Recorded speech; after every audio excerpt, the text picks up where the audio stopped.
আচ্ছা, আজকে বানালাম ছোটোবেলার ঐতিহ্যবাহী পিঠা। যেমন সিম্পল তেমন সহজ, কিছুই লাগে না এটা, ট্রাস্ট মি। যারা করে করেননি এখনও তারা ইজিলি করতে পারেন। তো আমি কিছু না, গরম পানির উপর লবণ, হলুদ আর মরিচ একটু ঝালটা দিয়েছি, আর 1 কাপ চালের গুঁড়া, 1/2 কাপ ময়দা দিয়ে ভালো করে একটা ডো মেক করেছি। আমরা যেরকম রুটি বানাই, রুটি বানানোর মতো একটা ডো একটু ঢেকে রেখে দিলাম 5 মিনিটের মতো, চুলাটা কম করে।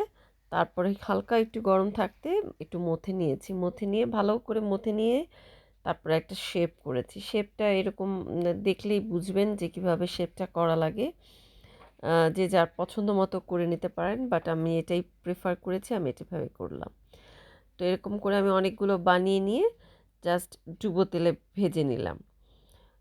দ্যাটস ইট, আর কিছুই না এটার মধ্যে।